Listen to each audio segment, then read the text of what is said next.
আসমান আল্লাহ বানাইছেন কুন ফায়াকুন বইলা, জমিন আল্লাহ বানাইছেন কুন ফায়াকুন বইলা, ফেরেশতা আল্লাহ বানাইছেন কুন ফায়াকুন বইলা। কিন্তু আমারে আপনারে আল্লাহ পাক কুন ফায়াকুন বলে বানাই নাই। আমারে আপনারে যখন আল্লাহ বানাইছে, আল্লাহ বলে খালাকতু বিয়াদাইয়া, আমি আবার নিজের হাত দিয়া বান্দা বান্দিরে বানাইছি। এ জমিন যেই মানুষ আমি আল্লাহ নিজের হাতে বানাইলাম, ওই মানুষকে ধ্বংস করে দিতে আমি আল্লাহর বড় মায়া লাগে, আমার বড় কষ্ট লাগে। মানুষ তো তুই বানাস নাই, অতএব মানুষের ধ্বংস হলে তোর কোনো কষ্ট লাগবে না। এর সাগর মহাসাগর তোরও কোনো কষ্ট লাগবে না, এর ফেরেশতারা তোদেরও কোনো কষ্ট লাগবে না। কষ্ট তো লাগবে আমি আল্লাহর কারণে। আমি ভাইরা বন্ধুরা, আব্দুল কাদের জিলানী রহমতুল্লাহি আলাইহি ওনার একজন মুরিদ এসে বলতেছে, হুজুর আপনি আমাকে এমন একটা সবক বলে দেন, আমি আল্লাহকে দেখতে চাই। আব্দুল কাদের জিলানী বলতেছেন, বাবারে আল্লাহকে কোনো দিন দেখা যায় না। মূসা নবী একবার শুধু আল্লাহর কাছে দরখাস্ত করেছিলেন, আল্লাহ আমি তোমাকে এক নজর দেখব। আল্লাহ বলেছিলেন লাম তারানি, আমাকে দেখা যায় না। কিন্তু মূসা নবী বারবার পিরাপিরি শুরু করলেন, আমি তোমাকে দেখব। আল্লাহ বলে তাহলে তুর পাহাড়ে যাও, তুর পাহাড়ে তুমি যাও। মূসা নবী তুর পাহাড়ে যাওয়ার আগেই আল্লাহ পাক রহমতের ফেরেশতাকে পাঠাইলেন তুর পাহাড়ে। যা বলতেছেন ফেরেশতারা, ও তুর পাহাড়ের প্রাণীরা, তোমরা ভালো করে খেয়াল করে শোনো, মূসা নবী আল্লাহকে দেখব আর আল্লাহ তুর পাহাড়ে দেখা দিব। অতএব আল্লাহ পাকের হুকুম, তোমরা যত প্রাণীরা আছো তুর পাহাড় ছেড়ে চলে যাও। কিছুক্ষণের ভিতরেই তুর পাহাড়টা আগুনে জ্বলবে। মূসা নবী তুর পাহাড়ে আসলেন, এসে দেখেন রহমতের স্পেশাল ফেরেশতার বাহিনী, সাপের কাতারে সাপ, শিয়ালের কাতারে শিয়াল, পিঁপড়ার কাতারে পিঁপড়া। তুর পাহাড় ছেড়ে সবাই চলে যায়। একজন আরেকজনকে বলে, কিরে কি হয়েছে? আরেক প্রাণী ডাক দেয়া কয়, মূসা নবী তো ফেস লাগাইছে। মূসা নবী বুঝি আল্লাহরে দেখবো। আল্লাহ এত করে কইল দেখা যায় না। দুনিয়ার মানুষের চোখে আল্লাহ পাক ওই পাওয়ার দেয় নাই, ওই লোড আল্লাহ দেয় নাই।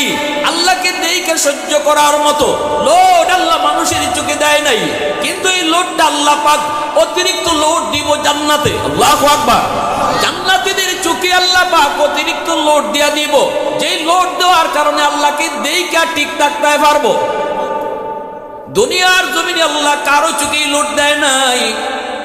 মূসা নবী কথা শোনা মাত্রই বলতেছেন ফেরেশতারা, কয় কি পাখিরা, কয় কি প্রাণীরা, আমি বুঝি ফেস লাগাই দিছি, বাইরে আমি বুঝি নাই এমন কাণ্ড ঘটবে। আমি আমার প্রস্তাব উল্ট করলাম, আর আল্লাহকে দেখার স্বাদ আমার নাই। ভয় পেয়ে গেছি, ভয় পেয়ে গেছি। ফেরেশতারা তখন বলতেছেন, নবী গো আর উল্টো করে কোনো লাভ হবে না, সিদ্ধান্ত আসমানে ফাইনাল হয়ে গেছে। এখন শুধু আপনি অপেক্ষায় থাকেন, এখন শুধু আপনি অপেক্ষায় থাকেন। 70,000 নূরের পর্দা থেকে আল্লাহ পাক মাত্র একটা নূরের পর্দা সরাইল। মুহূর্তের ভিতরে তুর পাহাড়টা জ্বলে ছাইছে। মূসা নবী তুর পাহাড়ে পরে রইলেন। আল্লাহ পাক রব্বুল আলামিন আগুনকে ডাক দেয়া বলে, আগুন তোর মালিক কে? আগুন কই মালিক আমি তো, তুমি তো আমার মালিক। আল্লাহ বলে, তোর নিজস্ব কোনো ক্ষমতা আসেনি জ্বালাইবার? কয় না, নিজস্ব কোনো ক্ষমতা নেই। তাহলে আমার মূসা তোর মধ্যে পড়ে আছে, সাবধান আমার মূসার একটা পশম যেন না জ্বলে। ওয়াহদাত কি হিফাজত নেহি বেকুওয়াত বাজু, आती नहीं कुछ कमी हक़ खुदा दाद, आती नहीं कुछ कमी हक़ खुदा दाद।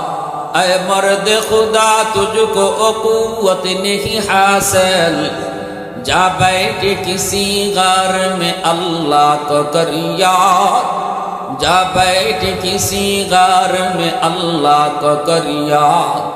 ये सच है कि बातिल की तरफदार नहीं हम, गद्दार न समझो हमें गद्दार नहीं हम। फूलों की तरह नरम मिजाज अपना है नजर हम तीरी नहीं नेजा व तलवार नहीं हाँ मुसलमाনের আওয়াজে বলেন আল্লাহু আকবার আমার ভাইয়ের বন্ধুরা যুবক এইবার ভাইয়ের বন্ধুরা আব্দুল কাদের জিলানী বলতেছেন বাদান রে আল্লাহকে চরম চোখে দেখা যায় না মুরিদে তো মানে না বুঝে না একটাই তার কথা আল্লাহকে দেখতে চায় এইবার আব্দুল কাদের জিলানী তার অন্তর চোখ দিয়া তার হালতটা বুঝছেন দেখেন 100% সে আল্লাহর আশিক সত্যিকার অর্থে সে আল্লাহকে দেখতে চায় মারিফতের সাগরে ডুব দিলেইছে অর্থাৎ সবক আদায় করে করে তার হালত ওই পর্যায়ে চলে গেছে আব্দুল কাদের জিলানী বলেন বাজার আল্লাহকে দেখা যায় না সে কই হুজুর শুনেছি স্বপ্নে আল্লাহরে দেখা যায় হ্যাঁ স্বপ্নে আল্লাহকে দেখা যায় বড় পীর বলেন তাহলে শুনো স্বপ্নে কি দেখতে চাও বলে হ্যাঁ স্বপ্নে দেখতে চাই আল্লাহকে আমি স্বপ্নে দেখতে চাই বড় পীর বলেন তাহলে আমার আমল শুনো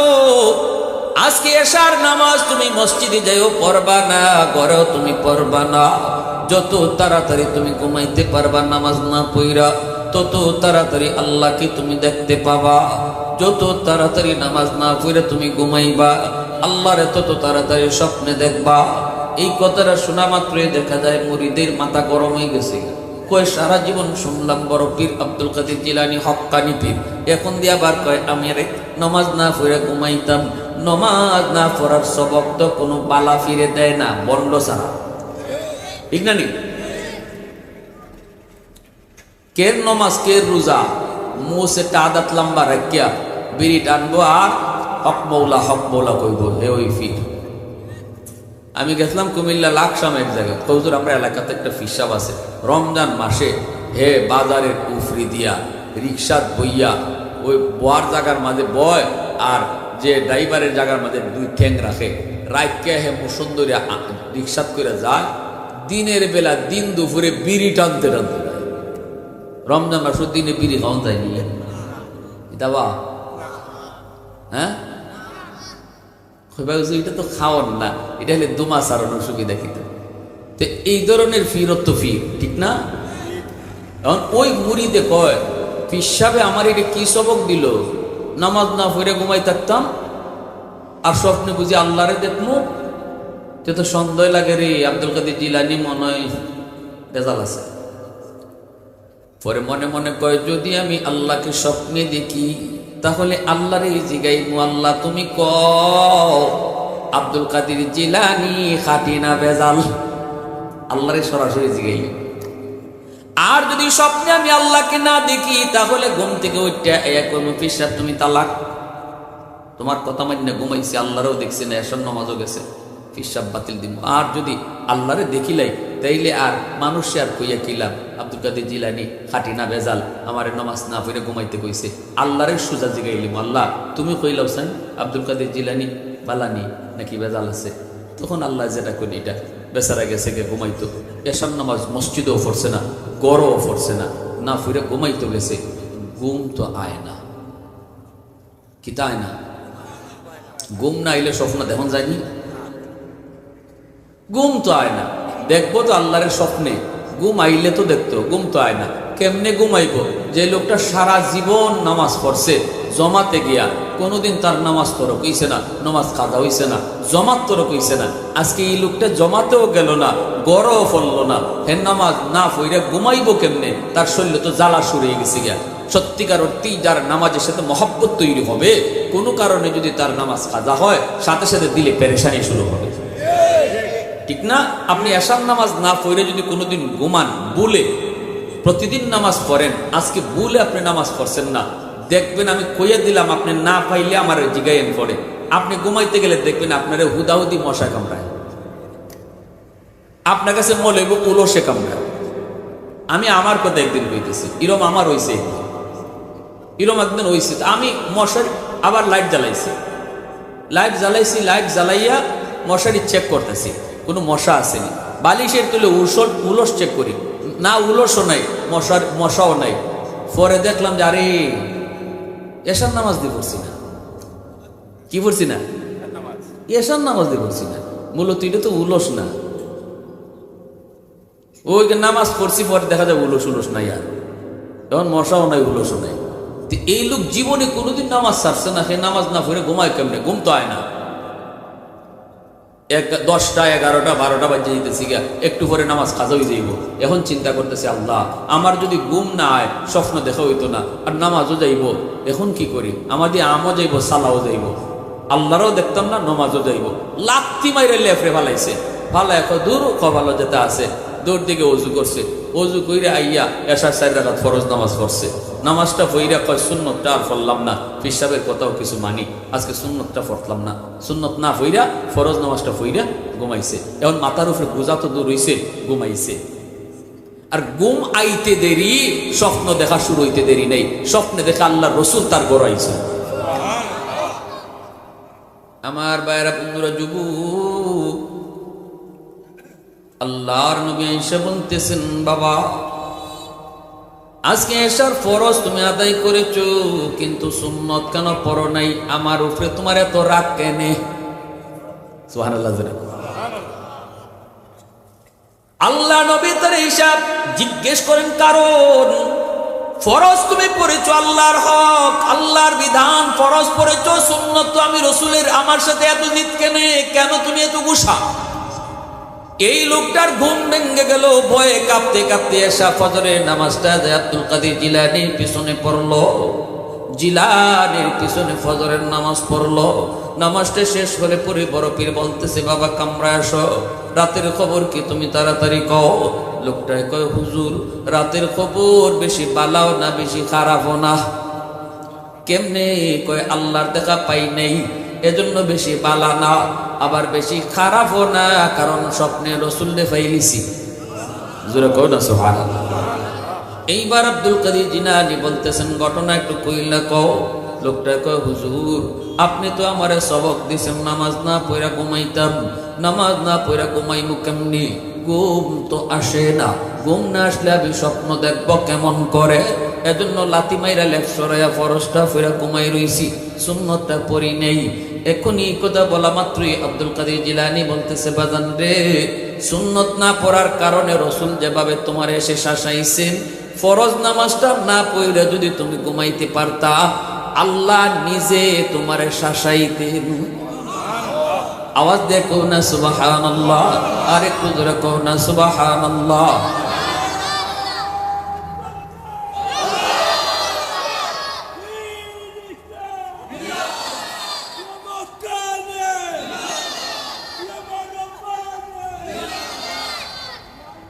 এজন্য আমি বলতেছি, আল্লাহর বিধানের সাথে যার মহব্বত তৈরি হয়, এটা সাইরা দিতে তার বড় কষ্ট লাগে। এই বিধান সাইরা দেওয়া তার জন্য বড় কষ্ট হয়। ভাইরা, বন্ধুরা, জন্য বলতেছি, যুবক, আল্লাহ পাক তোমাকে আমাকে দুনিয়াতে পাঠাইছে আল্লাহর বন্দেগী করার জন্য। ওই যে বাবা সন্তানের পরিচয় পাওয়ার পর, সন্তান বাবার পরিচয় পাওয়ার পর, বাবার বোঝাটা এখন মাথায় তুললো, বিন্দু পরিমাণ তার এখন ভারী লাগে না। এত বড় বোঝাটা তার জন্য হালকা হয়ে গেল, কারণ সে বাবার পরিচয় পাইলিছে। ঠিক না নি? ঠিক না নি? আল্লাহ পাক বলে, ওমা খালাকতুল জিন্না ওয়াল ইনসা ইল্লা লিয়াবুদুন। আল্লাহ বলেন, জানো নি কেন তোমারে বানাইলাম? বানাইছি তুমি যেন আমার গোলামি করো, আমি আল্লাহর বন্দেগী করো। বন্দেগী করলে পরে তুমি আমাকে চিনবা, আমাকে চিনলে পরে আমার বিধান মানা সহজ হবে, আমার বিধান মানা সহজ হবে।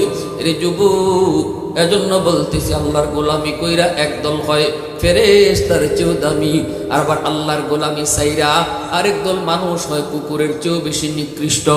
আমরা তো নিজের চোখেই দেখেছি যুবক, তোমার মতো যুবক ছিল ঢাকা ইউনিভার্সিটি স্টুডেন্ট, বাংলাদেশের বিপ্লবী নেতা শহীদ ওসমান হাদি। ঠিক কিনা? ঠিক কিনা? তোমার মতোই টাটকা যুবক, আল্লাহ পাকের গোলাম, খাঁটি গোলাম। ঢাকা ইউনিভার্সিটির মতো জায়গায় থেকেও সে আল্লাহর উপর 100% বিশ্বাস এবং ভরসা রেখে চলতো। কি পরিমাণ তাওয়াক্কুল ছিল তার অন্তরে, আল্লাহর কাছে এত দামি হয়ে গেল। ভার্সিটিতে পড়ে একটা যুবক আল্লাহর কাছে কত প্রিয় হয়ে গেল। শুক্রবারে আঘাত পাইল, আবার শুক্রবারে আল্লাহর ডাকে চলে গেল। জুম্মার দিন যদি কারো মরণ হয়, আল্লাহ পাক জুম্মার দিনের ইজ্জতের খাতিরে কবরের আযাব আল্লাহ মাফ করে দেয়। ইতিহাস সৃষ্টি হয়ে গেল। বাংলাদেশে এত বড় জানাজা কেউ কখনো দেখে নেই। সারা বিশ্বের মুসলমানকে যুবক কাঁদায় গেল। বাংলাদেশের প্রতিটা যুবক কাঁদল, প্রতিটা নারী পুরুষ সবাই কাঁদল। শিশু বাচ্চাটা রেখে বাবা বাচ্চাটারে এতিম বানায় আল্লাহর ডাকে চলে গেল। এতটুকুই শুধু কইছিল আমি চলে যাব, কিন্তু আমি চলে যাবার পর তোমরা আমার বাচ্চাটার একটু দেখা রাখো। তবে আমি যদি গুলি খাই এটা আমার জন্য আফসোসের কিছু নয়, এতটুকুই শুধু বলবো আমার খুনির যেন বাংলার জমিনে বিচার হয়। হাদির খুনির যথাযথ বিচার কারা কারা চায় একটু হাত তুলে আল্লাহকে দেখায়।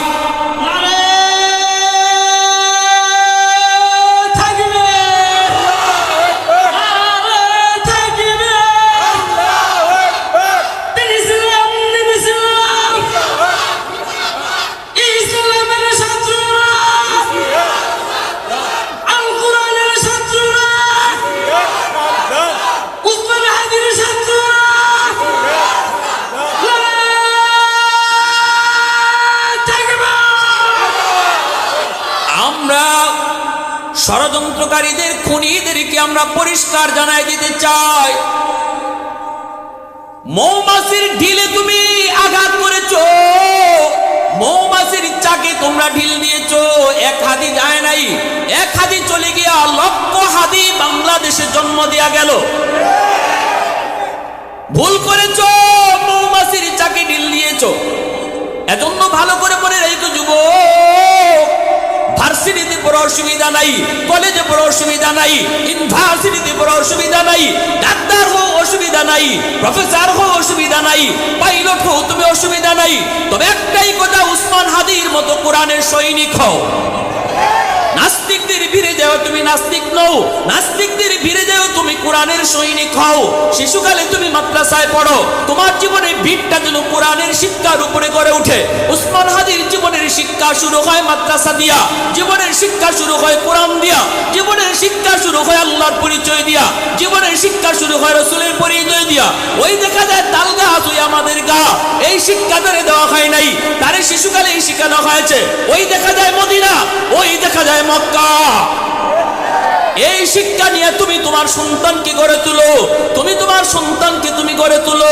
এই শিক্ষা দিয়ে সন্তানকে তুমি আদর্শ মানুষ বানাও, এই শিক্ষা দিয়েই তুমি তারে মুসলমানের বাচ্চা বানাও, এই শিক্ষা দিয়েই তুমি তারে মোহাম্মদ বিন কাসিম বানাও, এই শিক্ষা দিয়েই সন্তানকে সালাউদ্দিন আইয়ুবী বানাও। মোহাম্মদ বিন কাসিম 17 বছর বয়সে ভারত বিজয় করলেন। রাজা দাখিরের জিন্দানখানা থেকে একজন মুসলিম বোন হাজ্জাজ বিন ইউসুফের কাছে চিঠি লিখলো।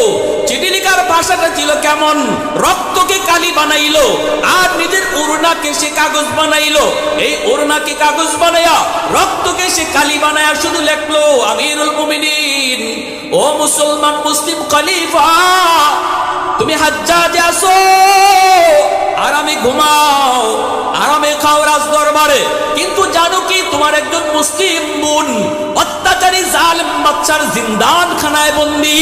এই আওয়াজটা পাওয়া মাত্রই হাজ্জাজ বিন ইউসুফ তার ভাতিজা মোহাম্মদ বিন কাসিম 17 বছরের যুবক ইসলামের পতাকা হাতে দিয়া কইল, বাবা যাও যাও, রাজা দাখিরের হাত থেকে, ওই ভারতবর্ষের রাজা দাখিরের হাত থেকে, তার জিন্দানখানা থেকে তোমার মুসলিম বোনকে তুমি উদ্ধার করো। মোহাম্মদ বিন কাসিম টকবকে যুবক বাহিনী নিয়ে তিনি সেই জিন্দানখানা থেকে শুধু মুসলিম বোনকে উদ্ধার করেন নাই রে যুবক, গোটা ভারতবর্ষে ইসলামের পতাকা তিনি উড্ডীন করলেন।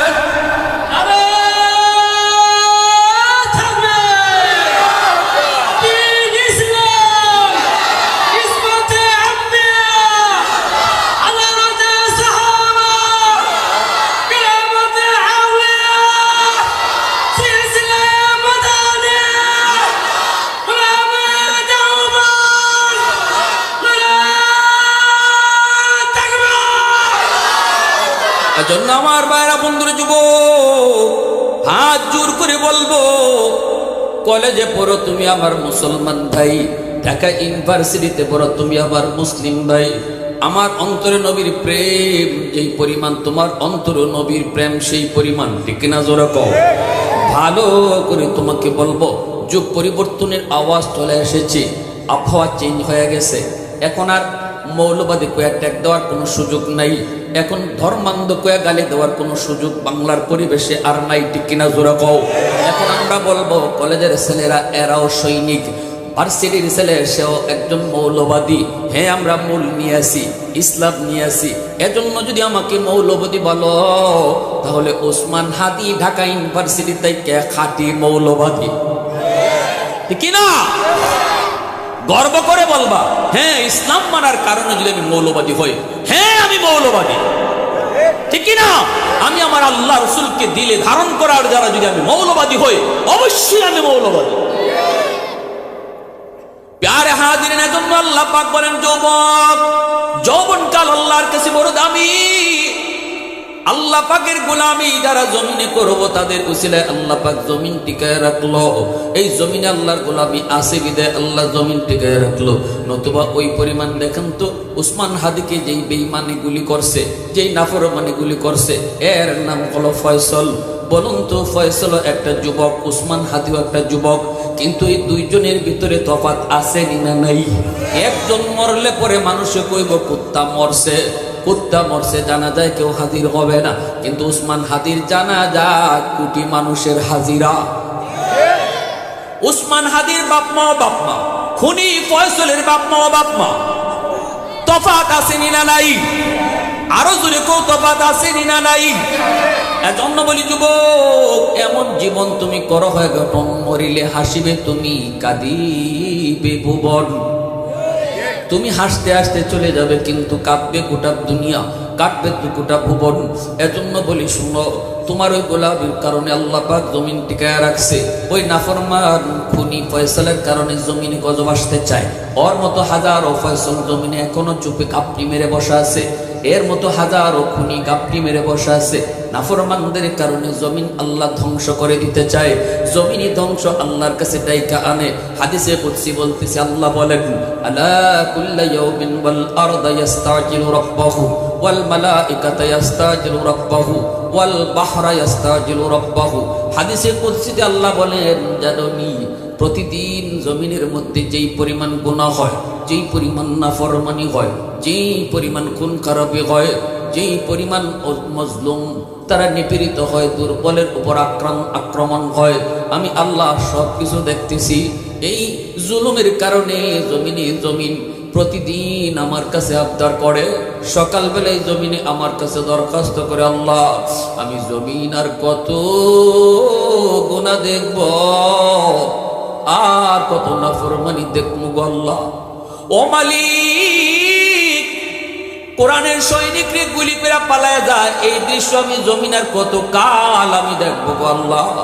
একটু অনুমতি তুমি দিবানি, সুদ করে 5 তলা বাড়ির বোঝা আমি জমিন আর কত কাল শুইব, ঘুষখোরের 10 তলা বাড়ির বোঝা আমি জমিন আর কত কাল নিব, বেনামাজির পায়ের আওয়াজ আমি জমিন আর কতদিন শুনব।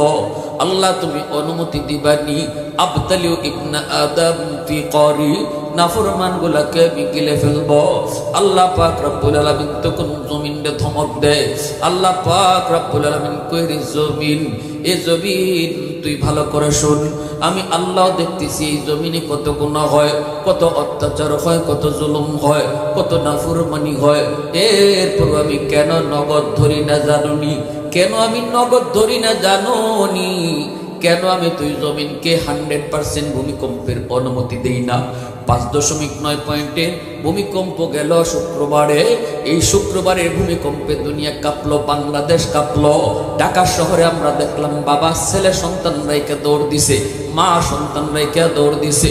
এইরকম 5 আর 6-9 যুবক 100% ঝাঁকুনি দিতে চায় জমিন। আল্লাহ পাক জমিনে ধমক দিয়ে আটকায় দেয়, এরে জমিন ভালো করে শুন, আমিও কিন্তু দেখতেছি, এরপর আমি নগদ ধরি না। কারণ কি জানোনি? কারণ এই মানুষ যদিও নাফরমান, এরপর আমি আল্লাহ তারে নিজের হাতে বানাইছি। দোকানদারকে দোকানদারি করার সুযোগ দিবে। মাদ্রাসা থাকলে আল্লাহ পাক সূর্য উঠাবে, মাদ্রাসা থাকলে আল্লাহ সূর্য ডুবাবে, মাদ্রাসা থাকলে জমিন থেকে ফসল হবে। এজন্য রাসূল বলেছেন, উম্মতের দল, মাদ্রাসার কদর তোমরা যদি নাও বুঝো, উলামায়ে কেরামের কদর তোমরা যদি নাও বুঝো, আসমান জমিনে আর যত মাখলুক, গর্তের পিপিলিকা বলো, পানির নিচের মাছ বলো, 24 ঘন্টা আল্লাহর কাছে দোয়া করে। গর্তের পিপিলিকা কো, আল্লাহ হাফেজে কোরআনে হায়াত তুমি বাড়ায়া দাও, উলামায়ে কেরামের হায়াত তুমি বাড়ায়া দাও, আলেমদের সংখ্যা তুমি সমাজে বাড়ায়া দাও, মাদ্রাসার সংখ্যা তুমি সমাজে বাড়ায়া দাও। গাছে ওই দোয়া করে, পাতায় ওই দোয়া করে, মাছে ওই দোয়া করে। কারণ কি, মাছে এই কথা আল্লাহর কাছে কয় না, আল্লাহ আমি মাছের হায়াত বাড়াও, এই দোয়া মাছে করে না। পিঁপড়া এই কথা আল্লাহর কাছে কয় না, আল্লাহ আমি পিঁপড়ার হায়াত বাড়াও, কয় আল্লাহ আলেমদের হায়াত বাড়াও।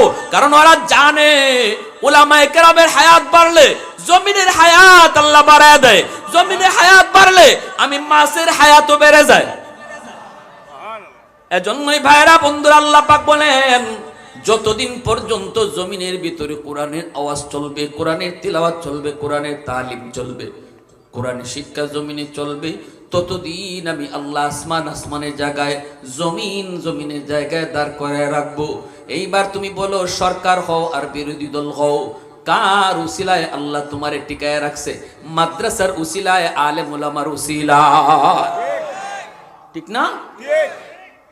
ইন্নাল আলিমা ইস্তাগফিরু লাহু মান ফিল আরদ ওয়া মান ফিস সামা হাত্তাল হিতালু ফি জাওফিল মা ওয়া ফি riwayatin আন-নামলাতু ফি জুহরিহা। ভাইরা আমার, এজন্য আর লম্বা কথা নয়, আমরা একটাই বুঝবো, আল্লাহ আমাদেরকে দুনিয়াতে পাঠিয়েছে গোলামির জন্য। যতদিন আল্লাহর গোলামি করব, আল্লাহ জমিন ততদিন টিকায় রাখবে। যেদিন আমরা আল্লাহর গোলামি ছেড়ে দিব, কোরআনের তালিম ছেড়ে দিব, কোরআনের শিক্ষা থেকে দূরে সরে যাব, সেদিন আল্লাহ জমিন রাখবে না। অতএব আল্লাহর গোলামি মরণ পর্যন্ত করতে রাজি আছি। কারা কারা হাত উঠে আল্লাহরে দেখায়? আল্লাহ তুমি কবুল করো। সবাই বলেন আমিন, আরো জোরে বলেন আমিন। হ্যাঁ, সালাই দেন। আমার ভাইরা, মাদ্রাসার জন্য আমরা প্রত্যেকে যার যার সাধ্য অনুযায়ী,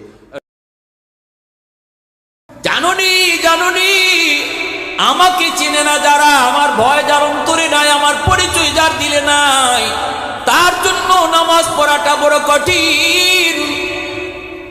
আর যারা আমাকে চিনে, আমার পরিচয় জানে, তাদের জন্য নামাজ পড়াটা বড় সহজ। নামাজ পড়াটা সহজ, বিধিবিধান মানাগুলো সহজ। একটা খেয়াল করেন, একটা এক্সাম্পল দেই। গাড়ির সিটের মধ্যে আপনি বসা, কিন্তু পাশের সিটে আপনার থানার ওসি সাহেব বসা। আপনি ওসি সাহেবকে চিনেন না, ওসি সাহেবকে কোনোদিন আপনি দেখেন নাই, না দেখার কারণে ওসির পাশের সিটে আপনি বসা। যাইতেছেন আপনি ডাকা, না চিনার কারণে আপনি গান শুনতেছেন, ট্যাং লড়াইতেছেন, হাত লড়াইতেছেন, এমনকি মাঝে মাঝে আপনি ওসিরে চাপও দিতেছেন। আমি সিট লইয়া বউ, ঠিক না? ওই যে সিটের সীমানা, ইবা দেখো, ইবাই ওসি সাহেব, তোমার তো খবর নাই। ওসি সাহেব ভদ্র মানুষ বই দিস, পাশের সিটে আরেকজন কয়, এ বেটা, তার পাশে যে বসা, তার চিনস নি? কয় কেডা? কয় ওসি সাহেব। সাথে সাথে তার ফাও শুরু হয়ে গেছি, জায়গা কমে গেছি তার, ঠিক না? এতক্ষণ বসিলে আপনি, এখন হাত লড়ে না, ফাও লড়ে না। না চেনার কারণে ওই মানুষটার প্রতি তার কোনো মূল্য ছিল না। চিনার পরে সে ভদ্র। ছেলে গেছে বাবাকে এয়ারপোর্ট থেকে আগায় আনার জন্য, ছেলে গেছে বাবাকে এয়ারপোর্ট থেকে আগায় আনার জন্য। 10 বছর 15 বছর পরে বাবা আসতেছেন। ওই সময়ের কথা বলতেছি, এক্সাম্পল দেওয়ার জন্য বলি, যেই সময়টাতে কোনো এরকম মোবাইল ছিল না, চিঠির যুগ ছিল। ছেলে গেছে এয়ারপোর্টে, বাবা আসবে, বাবাকে আনবে। সাথে গেছে তার চাচা, চাচায় তার বাপরে চিনে, ছেলে বাপরে চিনে না, বাপও ছেলেরে চিনে না।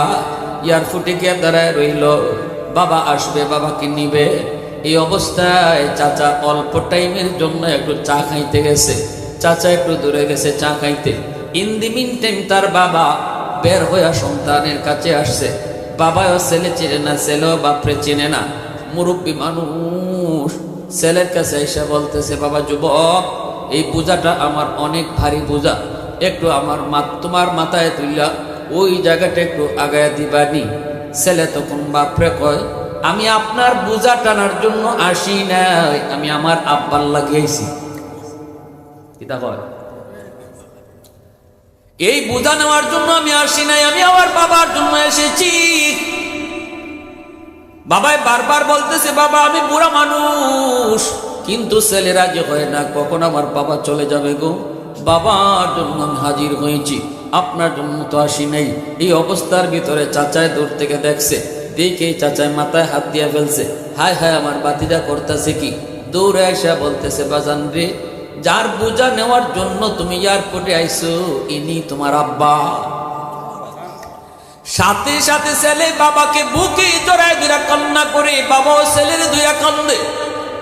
এইবার ছেলে এত বড় বোঝাটা টান দিয়া মাথায় উঠায় ফেলছে। আগে কইও মাথায় তুলতে পারে না, কারণ পরিচয় না থাকার কারণে।